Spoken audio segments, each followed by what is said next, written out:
Nuovo sfratto a Treviso e tensione questa mattina tra i centri sociali e le forze dell'ordine, la protesta dei manifestanti, la replica del comune, strumentalizzazione politica.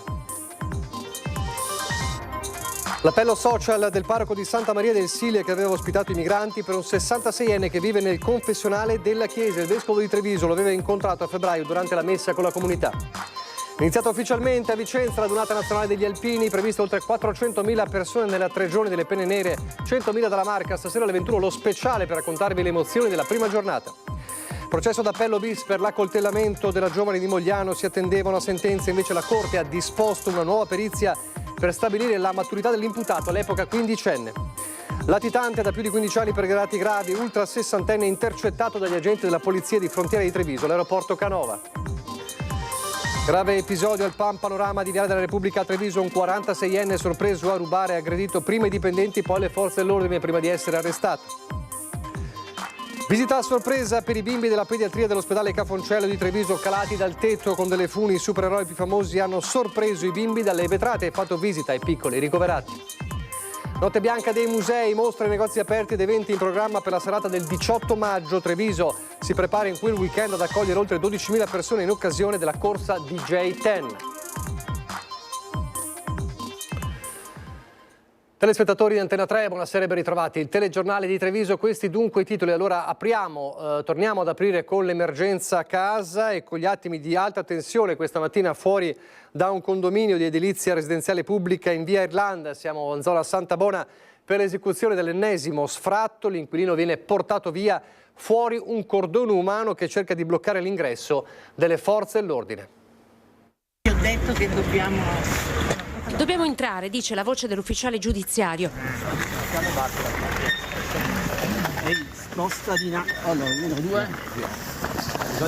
In 10 in un attimo formano un cordone umano, le braccia si intrecciano per bloccare le forze dell'ordine, polizia, carabinieri, Digos. La tensione si alza. Polizia e carabinieri sfondano il cordone, entrano. I ragazzi dell'associazione Caminantes e del centro sociale Django cercano di chiudere e resistere. È in atto l'esecuzione di un'ordinanza di sfratto, è la sesta. Con che faccia guardate i vostri figli a casa, dopo che buttate la gente in strada? Con che faccia? attenzione alle strade, passano le macchine. Con che strada e con che faccia li guardate? L'uomo, un cinquantenne, padre di famiglia ma rimasto solo, viene portato fuori. Alle spalle un debito con l'Ater di circa 20.000 euro. Una situazione di fragilità anche mentale, denuncia chi questa mattina ha cercato di impedire lo sfratto. Questa violenza non aiuta, ribatte il comune, ci impedisce di lavorare per il suo interesse. Realmente le risposte per lui come per molte altre persone in questi mesi sono state: non possiamo fare niente, non ci sono fondi, e letteralmente gli è stato detto più volte, proposto più volte semplicemente un letto in dormitorio. Una situazione, una soluzione che non è una soluzione, è semplicemente una proposta indegna. I facili giudizi li lascio a chi fa bar o chi vuole fare politica sulla pelle delle persone. Chiaro che quando si portano le situazioni all'estremo, poi ovviamente la normativa dà la possibilità all'ufficiale giudiziario di essere coadiuvato anche dalla forza pubblica. Caminantes sta seguendo circa una decina di sfratti in contemporanea a Treviso, parla di 121 alloggi sfitti del comune, 243 case Ater sfitte. A fronte di questi numeri non si riesce a trovare una casa, com'è possibile? Il servizio si è mosso per tempo, forse si è voluto arrivare a questa situazione, insomma noi lavoriamo con l'adesione della persona. È certo che per uno sfratto che fa rumore sono tanti quelli che riusciamo a bloccare. Arrivo dall'ennesimo incontro con Ater e non solo, perché noi rispondiamo ovviamente anche agli sfratti dei privati e quindi il servizio sta lavorando, fa molto meno rumore quello che riusciamo a risolvere. La casa è una priorità anche per noi, chiarisce Tessarolo, ma serve un nuovo modello nei contratti di lavoro ed una riforma nazionale. Da soli impossibile affrontare questa emergenza. E ancora il tema casa. Da più di un anno una persona italiana di 66 anni dorme nel confessionale della chiesa. La situazione per questa persona è ormai insostenibile. C'è qualcuno che può aiutarci a trovarle un alloggio più dignitoso? È l'appello social di Don Giovanni Kirchner, parroco della chiesa di Santa Maria del Sile, al centro nei mesi scorsi, lo ricorderete, delle polemiche legate all'accoglienza dei migranti proprio all'interno della chiesa. Polemiche che si erano chiuse proprio con la messa celebrata dal vescovo Tomasi, era a febbraio, nella chiesa dove erano ospitati i migranti e al termine della quale, lo vedete in queste immagini, il vescovo aveva proprio incontrato quel 66enne che dorme nel confessionale ormai da più di un anno, come ha raccontato Don Giovanni Kirchner nell'appello social, un appello che ha ricevuto diversi commenti e condivisioni nel tentativo di trovare qualcuno che possa offrire un riparo al 66enne. Torneremo a parlare di cronaca più tardi, prima però c'è la finestra sulla 95esima Adunata Nazionale degli Alpini che oggi ha visto la partenza ufficiale, 450.000 persone previste in questa 3 giorni, tantissime ovviamente dalla Marca Trevigiana. Subito con Sharon Di Carlo, buonasera Sharon. Ringraziare da qui. E che diceva volano... Sì, buonasera Nicola, buonasera a tutti i telespettatori. È cominciata ufficialmente questa grande festa alpina. Io sono con Marco Zocca, ex assessore al bilancio, uno degli organizzatori di questa adunata, e finché Simone vi fa vedere le immagini di questa meravigliosa Piazza dei Signori di Vicenza noi chiacchieriamo un po'. Intanto, che cosa è successo? Sono arrivati i vessilli in Piazza dei Signori, corretto? Beh, oggi è la giornata più importante per gli alpini perché sono entrate 2 bandiere di guerra. Per noi è un simbolo significativo e importante per la nostra storia, per quanto hanno dato dall'Ortigara in avanti. Quindi siamo in questi 3 giorni sono attese più di 450.000 persone, cioè Vicenza diventa veramente punto di riferimento. Beh, è la manifestazione più importante d'Italia. Già oggi a Vicenza alloggiano circa 100.000 persone nei campi, arriveranno sì 400.000 persone, il grosso sarà comunque domenica con la sfilata della Adunata dove pensiamo che potremo superare i 200.000, vuol dire fare una Adunata che dagli anni 90 non si vede. Lei è uno degli ideatori, grazie a lei questa Adunata è oggi qui a Vicenza.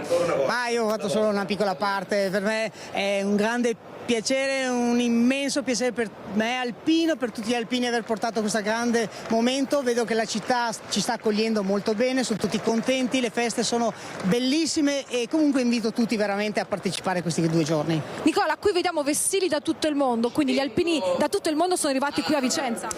Sì, domani c'è una manifestazione al Teatro Olimpico dove il Presidente nazionale accoglierà tutti i vessilli internazionali. Pensiamo che abbiamo vessilli che vengono dall'Australia, dal Sudafrica, dal Cile, dall'Argentina, dal Canada, tutta l'Europa, quindi questa è la dimostrazione che gli alpini sono in tutto il mondo.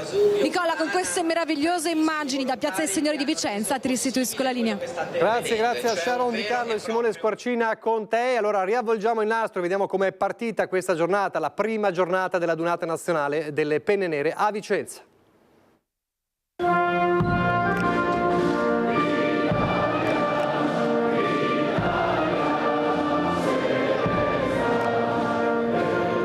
Si è aperta così la 95esima Adunata Nazionale degli Alpini, la solenne cerimonia dell'alzabandiera da Piazza dei Signori, emozione condensata nel cuore della città più alpina d'Italia, stretta ad intonare le note dell'inno nazionale.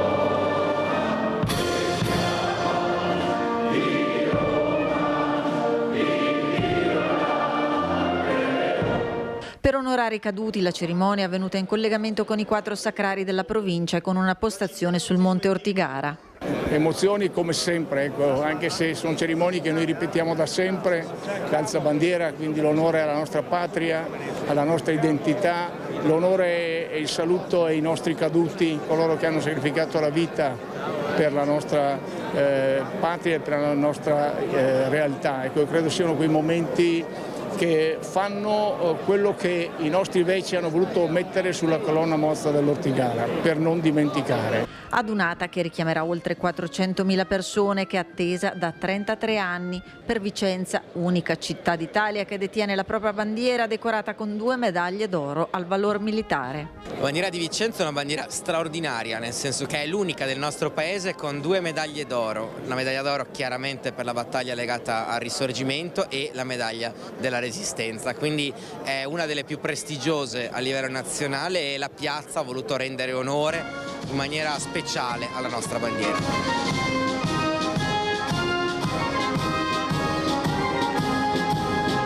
ebbi modo proprio nei preparativi di questa 3 giorni di adunata di affermare che scriviamo una pagina della storia di Vicenza.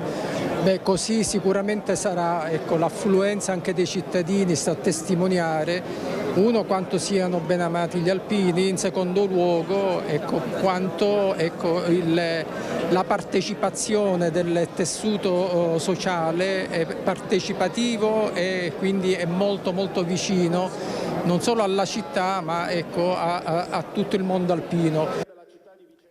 Tutta Vicenza ovviamente capitale degli alpini, il cuore è a Campo Marzo con l'area espositiva di Protezione Civile ANA e truppe alpine, attrezzature, dimostrazioni, simulazioni, ospedale da campo e tante curiosità sulle specialità delle pene nere. Si chiama Cittadella degli Alpini e fonde le 2 anime alpine. L'ANA, rappresentata dalla sua protezione civile, dalla sanità alpina e le truppe alpine, nello specifico la Brigata Iulia. Parte integrante di ogni adunata, il villaggio espositivo a Vicenza, allestito in Campo Marzo, è stato inaugurato ufficialmente questa mattina con alzabandiera, doppio taglio del nastro e coreografico atterraggio dei paracadutisti della Folgore. In esposizione tra le tende mimetiche anche la mitica Old Lady, come è stata soprannominata la bomba della Seconda Guerra Mondiale, rinvenuta 10 anni fa all'ex aeroporto Dal Molin, il cui disinnesco nel 2014 portò all'evacuazione di 27.000 residenti. In questa cittadella degli alpini dell'esercito si possono vedere tutte quelle che sono le nuove tecnologie, i nuovi mezzi e equipaggiamenti dell'esercito italiano. Ovviamente in questo caso delle truppe alpine perché noi siamo alpini, però diciamo che questi veicoli sono in utilizzo a tutto l'esercito. Ovviamente fra i tanti mezzi del genere che abbiamo potuto vedere il VTMM Orso, che è una macchina molto importante per la bonifica del territorio, per quel che riguarda un mezzo blindato che protegge i genieri quando fanno attività di esplorazione degli ordigni bellici e non solo. Ma non solo, nella parte dedicata alla protezione civile ANA, le attrezzature e gli equipaggiamenti delle sue varie specialità. Noi con le nostre attrezzature abbiamo illustrato cosa facciamo in caso che veniamo chiamati dalla regione o dal dipartimento per intervenire su un incendio boschivo. Infatti abbiamo costruito quel piccolo elicottero in legno per simulare proprio l'elicottero che va a pescare nella vasca da 7.500 litri e col Bambi, che è quel cestello appeso sotto l'elicottero, andiamo nel bosco a spegnere l'incendio. Qui abbiamo il nostro carrello, che è un carrello operativo in cui ci sono tutte le attrezzature sia subacquee che di salvamento fluviale per 10 persone, quindi 2 squadre essenzialmente che possono andare nelle emergenze e avere a disposizione quello che serve appunto per poi intervenire. Siamo qui per far vedere anche noi i nostri sistemi operativi e in questo stand potete vedere le nuove macchine che abbiamo acquistato e siamo sempre presenti in qualsiasi emergenza che viene richiesta. Tante storie che si intrecciano all'adunata nazionale degli alpini. C'è anche la storia di un cagnolino che è diventato quasi una memoria degli alpini perché a 21 anni sta partecipando alla sua 18ª adunata. L'ho trovato al bidone dell'immondizia, l'avevano buttato, stava lui e la sorellina che era già morta. L'ho preso, l'ho portato a casa, l'ho salvato e è venuto sempre con me. Questa è la storia di Bin, il volpino alpino che a Vicenza vive la sua 18ª adunata. Bin ha 21 anni, che per un umano corrisponderebbe ad ultracentenario. Vecchio, tanto vecchio che non riesce più a camminare, ma continua a vivere sicuramente anche per il grande amore che dà e riceve dal suo alpino. È un figlio, meglio di un figlio. Ci ho parlato la sera e lui mi capiva. E mi capisce pure mo', perché sente che lo tengo io, insomma. Una vita insieme, fatta di immagini come questa, con un giovane Bin col suo cappellino alpino. Rimasto vicino a me fino alle 5 della mattina. Arcangelo lo porta sempre con sé su questa carrozzina attrezzata con tutto. Dall'acqua al cibo ai panni per i bisogni, non c'è giorno che questo alpino non si prenda cura del suo compagno a 4 zampe, in un legame forte che continuerà fino alla fine, vivendo insieme giorno per giorno. Il veterinario mi ha detto vai tranquillo perché l'ha visitato. Ha detto non c'ha i dolori, non c'ha la febbre, c'ha il cuore come un leone, si sta consumando giorno per giorno. E tu gli stai sempre vicino? Fino all'ultimo respiro sta con me. Perché come sempre non si lascia mai indietro nessuno. Bravo. Perché è questo ciò che ci deve lasciare la storia di Bin ed Arcangelo, che poi è lo spirito alpino che accompagna per la vita chi ha affrontato per servizio militare le lunghe, faticose e dolorose marce in montagna. C'era sempre chi non riusciva ad andare più avanti e allora gli altri si caricavano il suo zaino. Poi c'era chi lo sorreggeva fino alla prossima sosta, dove pensare come arrivare tutti assieme al campo in caserma, che per Arcangelo e il volpino Bin sarà sicuramente il paradiso degli alpini. E dunque è iniziata la festa della Dunata Nazionale, questa sera alle 21 uno speciale Alpini per raccontare le emozioni di questa prima giornata. Poi quali sono gli appuntamenti? Domani dalle 11 un'edizione straordinaria, una lunga diretta che racconterà i momenti ufficiali della Dunata alternandoli con le storie degli alpini dagli accampamenti della città. Domani sera alle 20:30, dalle 20:30 in diretta lo spettacolo delle fanfare alpine e i cori, e poi domenica mattina dalle 7 la lunga diretta dello sfilamento, della sfilata degli alpini, il momento clou della Dunata Nazionale, fino al passaggio della stecca e la Maina Bandiera. Quindi tanti eventi che vi racconteremo in diretta a partire da questa sera alle 21 con lo speciale Alpini. Torniamo alla cronaca e torniamo a parlare del processo d'appello bis per l'accoltellamento di Marta Novello, la giovane di Mogliano appunto che fu aggredita mentre faceva jogging. È stata disposta una nuova perizia sul giovane all'epoca quindicenne che aggredì la studentessa di Mogliano.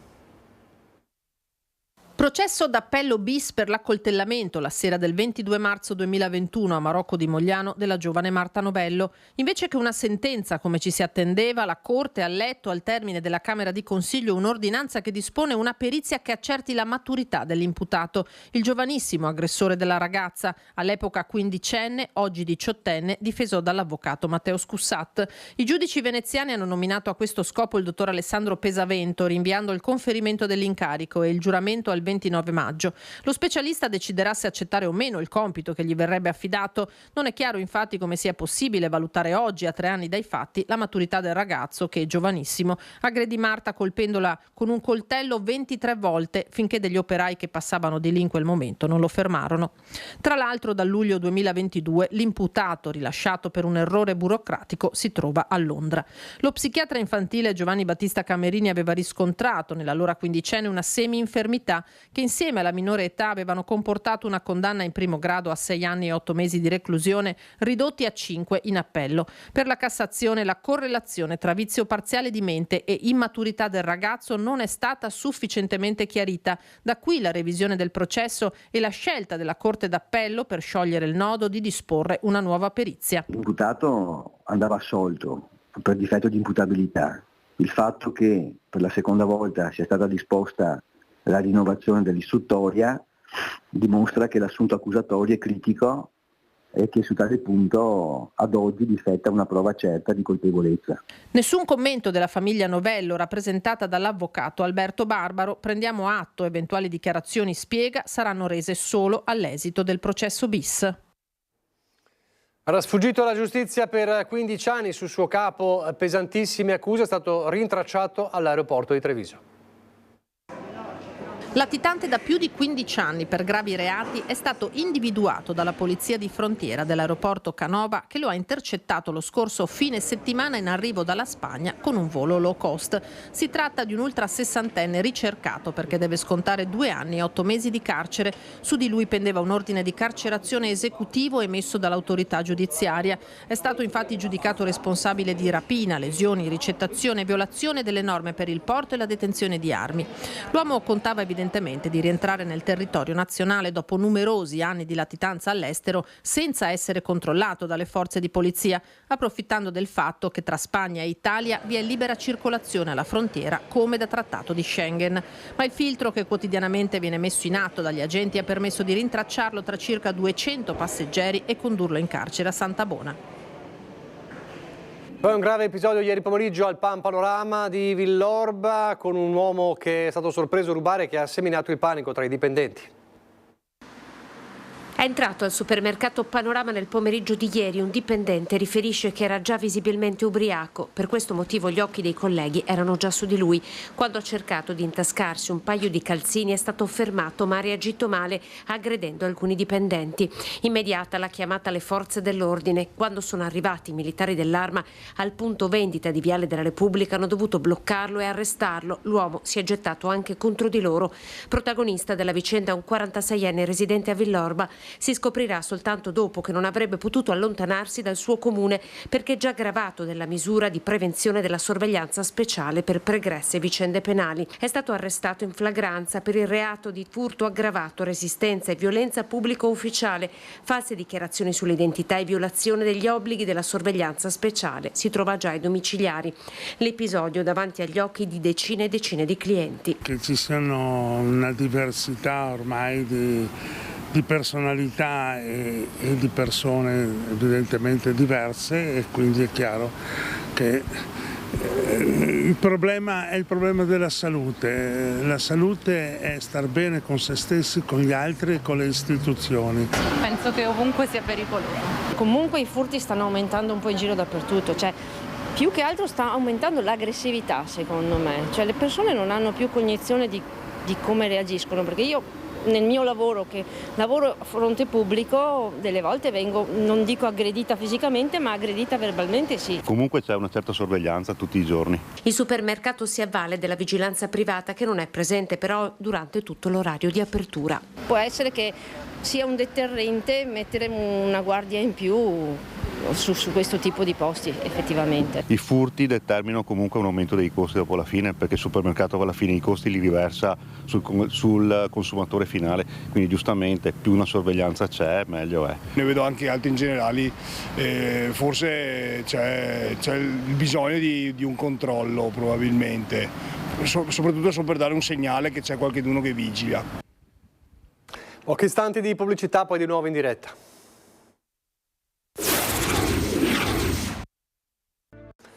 Rieccoci in diretta al telegiornale di Treviso. Lo scenario è definito sempre più inquietante, è quello degli attacchi in rete. Il tema è quello della protezione dei dati, della cybersicurezza. Se ne è parlato oggi a Treviso. Gli attacchi informatici entrano non scardinando la porta, non scardinando le difese informatiche, ma bussando e noi li apriamo. Primo forum nazionale dedicato alla cybersicurezza e protezione dei dati a Treviso. Una mattinata di lavori all'Auditorium Appiani che ha fotografato uno scenario inquietante. Ad usare questo aggettivo è Giorgio Sbaraglia, membro dell'Associazione Italiana per la Sicurezza Informatica, che cura ogni anno il report sugli attacchi in rete. Negli ultimi 5 anni in Italia la crescita è stata esponenziale.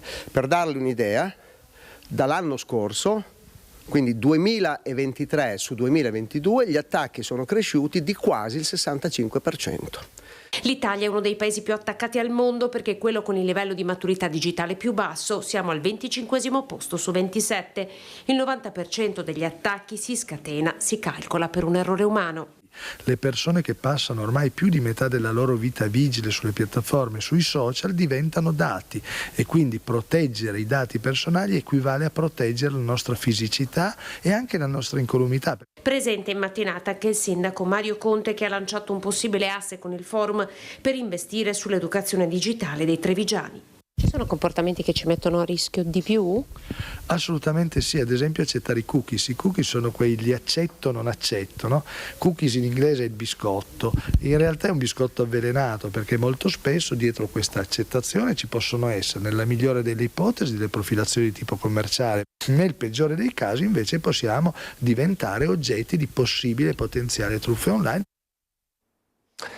Torniamo a parlare adesso del servizio che abbiamo dato in onda ieri, cioè il caso, lo ricorderete, dell'interruzione di corrente elettrica alla pasticceria Francia di Borgo Cavalli. In riferimento a quanto raccontato, c'è una nota oggi di Enel Distribuzione che informa che la sospensione programmata della fornitura in programma domenica prossima dalle 8:30 alle 14:30 era stata preannunciata con largo anticipo.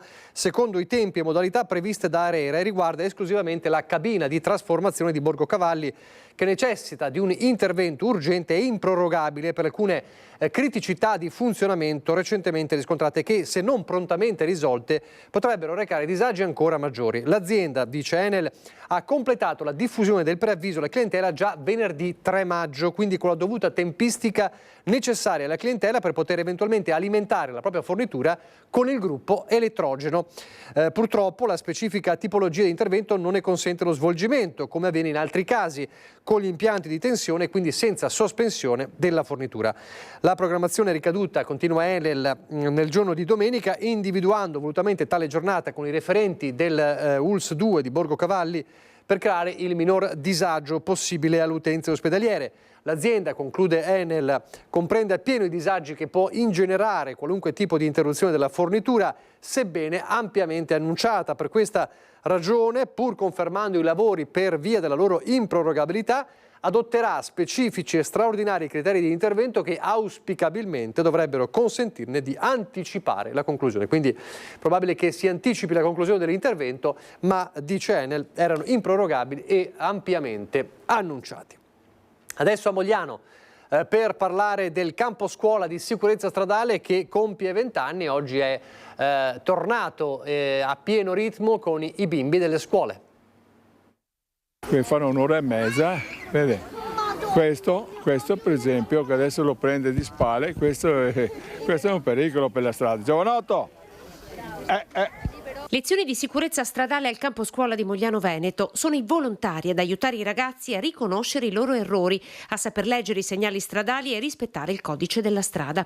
Una strada sempre meno a misura di bicicletta e che i ragazzi, qui si parte fin dall'infanzia, devono imparare a conoscere. Conoscere le norme della sicurezza, sperimentarle sul campo, principalmente in un ambiente protetto ed insieme ai loro amici e compagni e a persone competenti che possono intervenire in qualunque situazione, ma soprattutto dare anche la normativa corretta. I ciclisti sono più esposti rispetto agli altri utenti della strada e quindi una volta che succede un sinistro con un ciclista le conseguenze sono molto maggiori rispetto a uno che per esempio è dentro un'auto. Questi piccoli cittadini devono crescere nel rispetto di se stessi innanzitutto, degli altri e dell'ambiente che li circonda. Polizia locale che entra nelle scuole e segue le lezioni di sicurezza al campo che da 20 anni apre agli istituti con lezioni di sicurezza e quiz finali. Fu finanziato dall'allora provincia di Treviso e gestito dai volontari del gruppo ciclistico di Mogliano che qui hanno visto passare migliaia di bambini. La mia passione era il ciclismo e ho visto troppi morti per la strada, ragazzi che perdevano la vita. Perciò abbiamo deciso di fare un campo scuola, prima si andava sui prati delle scuole e siamo riusciti a fare questo. A proposito di giovani e giovanissimi, Spider-Man, Batman, Hulk e Superman, visita sorpresa per i piccoli della pediatria dell'ospedale Cafoncello di Treviso, calati dal tetto con delle funi, hanno sorpreso i bambini dalle vetrate. Ecco, vedete, successivamente hanno fatto visita ai piccoli eroi ricoverati e poi anche alle loro famiglie per dar loro forza. Supereroi acrobatici, un'iniziativa che rientra nel progetto Camminare per la Vita che unisce sport e solidarietà. L'obiettivo è quello di rendere meno difficoltoso il percorso di cura e di guarigione. Presente anche il direttore dell'ULSS 2, Francesco Berazzi. Ecco le evoluzioni dei supereroi che si sono calati dal tetto. Restiamo a Treviso, notte bianca dei musei, mostre e negozi aperti, anche eventi in programma. La serata è quella del 18 maggio e sarà un weekend importante per Treviso perché poi il giorno dopo ci sarà la DJ 10.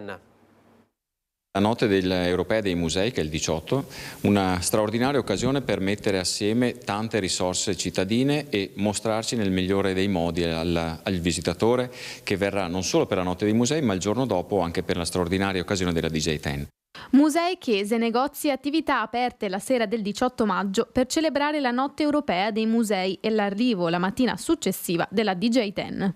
Tutto il sistema dell'arte, della cultura, quindi i musei, dai musei civici al museo statale Salce con le sue 2 sedi, alla Fondazione Benetton con le sue sedi, Fondazione Mago Mundi e il sistema delle chiese aperte, prevalentemente gratuite. Cultura, attività produttive, sport, tutti insieme per un nuovo progetto, un nuovo modello Treviso, perché come noi sappiamo bene è la cultura che muove le leve economiche di una città.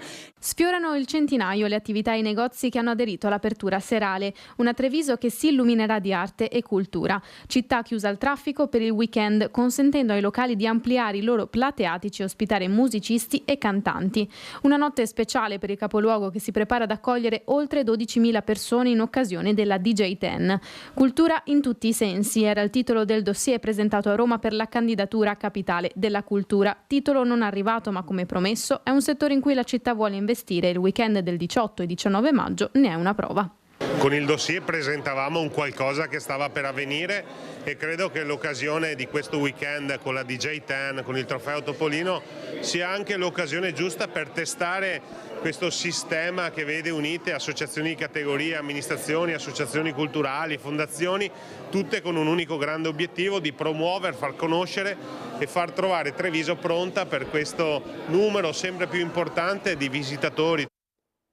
Questo sarà il weekend prossimo, il 18 e 19 di maggio, ma vediamo invece che tempo farà nel prossimo weekend con il generale Iannicelli.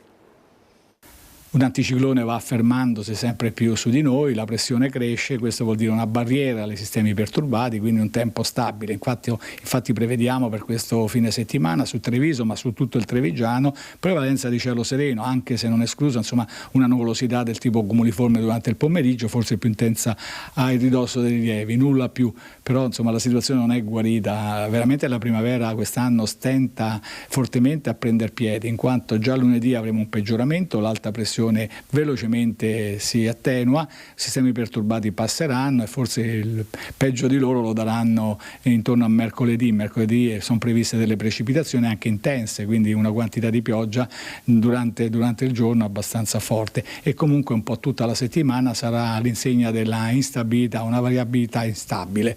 I venti intanto per 2 giorni saranno deboli di direzione variabile, le temperature grazie al sereno crescono, i valori massimi sempre in capannina, quindi all'ombra 26-27 gradi, quindi la temperatura anche al di sopra della norma, le minime intorno ai 15 gradi, 13, 15, 16 gradi, però poi non illudiamoci, perché già da lunedì le massime si abbasseranno proprio per questa nuvolosità e non raggiungeranno nemmeno i 20-22 gradi, più o meno. Per quanto riguarda l'Alta Adriatica è previsto da poco mosso a localmente mosso. È tutto. E noi andiamo nel Bellunese.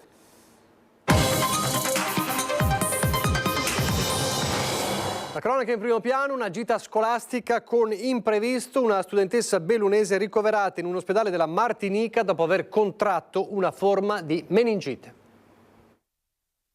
Abbiamo fortunatamente potuto escludere l'interessamento di soggetti contatti prima che la comitiva partisse, quindi quello che è accaduto in qualche modo durante il viaggio, questo ci ha facilitato i numeri, e abbiamo quindi gestito una quarantina, poco meno, di persone in arrivo, sottoponendole a sorveglianza sanitaria. Gita scolastica con imprevisto per oltre una trentina di studenti del Calvi e dell'Ollino di Belluno in vacanza ai Caraibi. Una studentessa è ricoverata in un ospedale della Martinica per una sospetta meningite di origine virale. La giovane ha accusato malessere con febbre alta e i docenti accompagnatori si sono rivolti alle autorità sanitarie. La studentessa sta meglio, il decorso è favorevole al punto da fare ipotizzare il suo rientro a Belluno già mercoledì prossimo.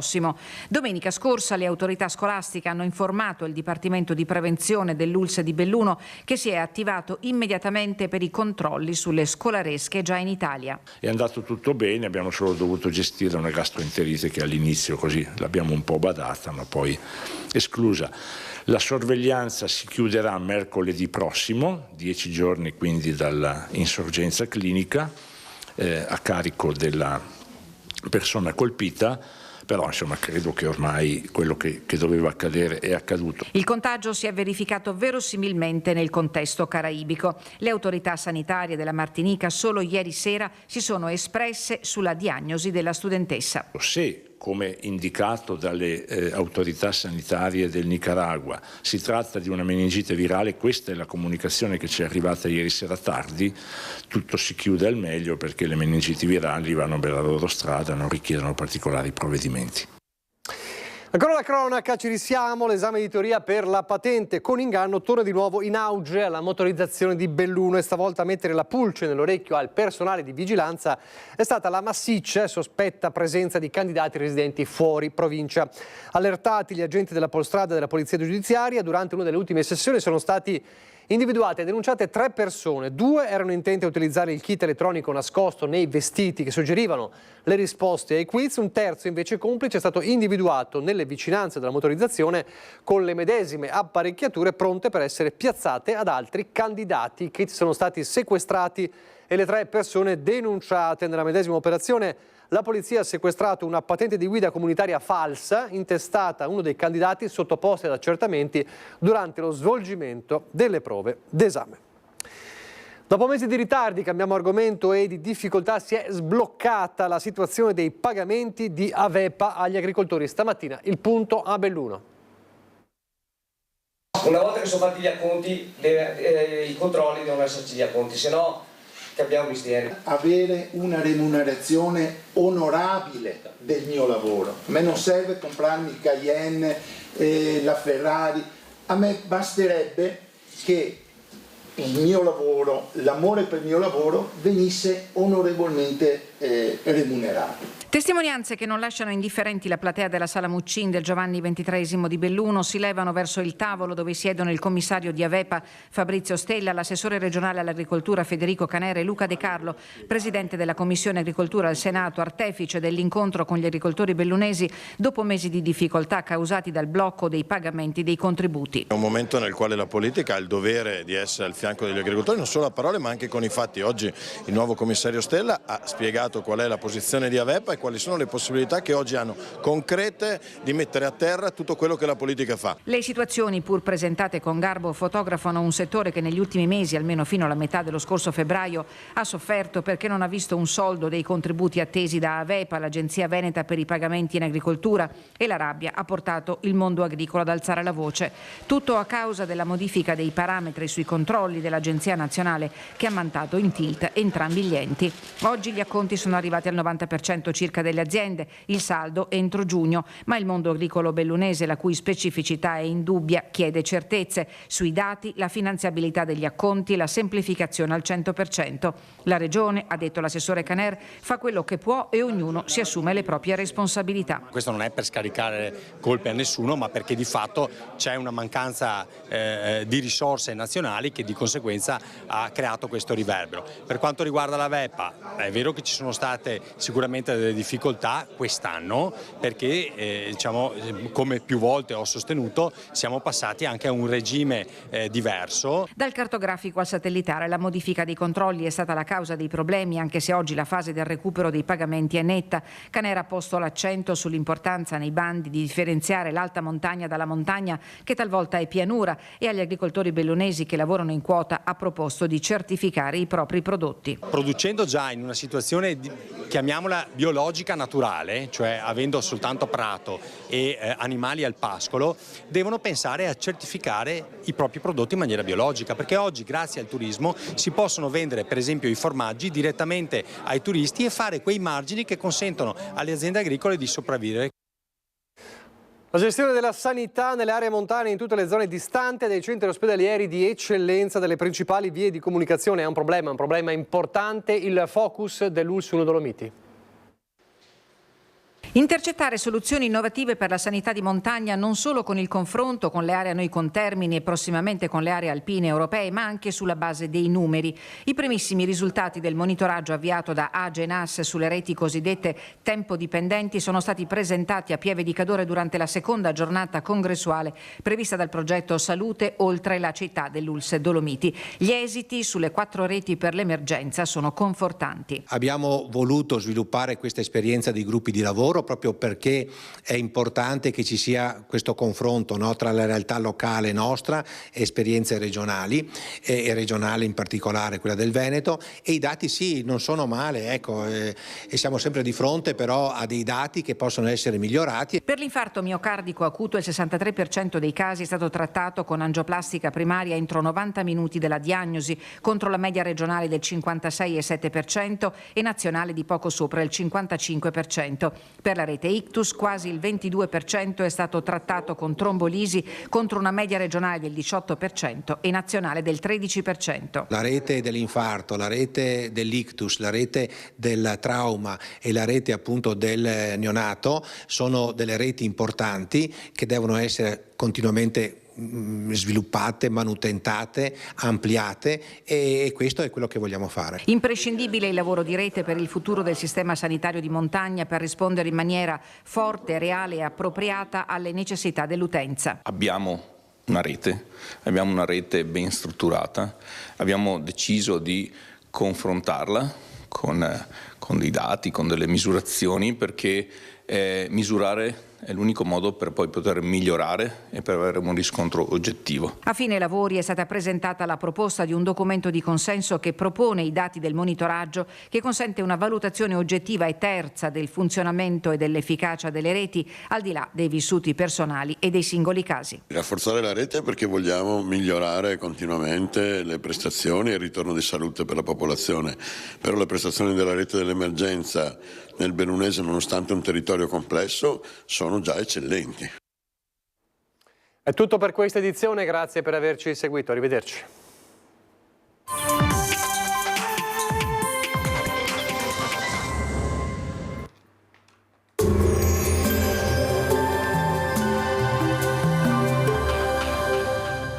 Entra nel mondo Lolato. Da oltre 40 anni un team di professionisti per migliorare la qualità della tua vita. Centro del piede con servizi di podologia. Laboratorio per la produzione di plantari e calzature su misura.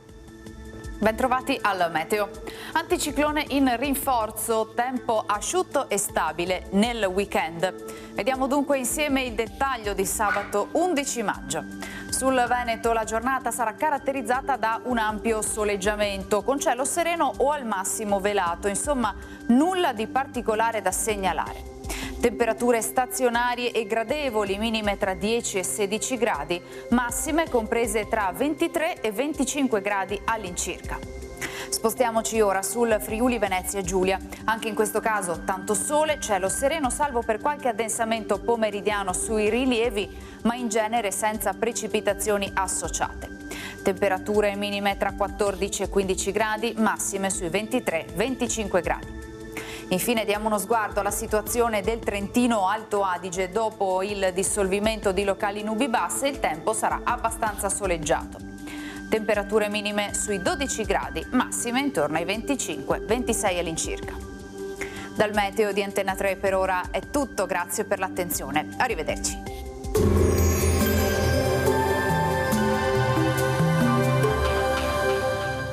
Busti, tutori e protesi di arto personalizzati. Ortopedia e sanitaria Lolato. A Treviso e Montebelluna. Lolato, soluzioni per star bene.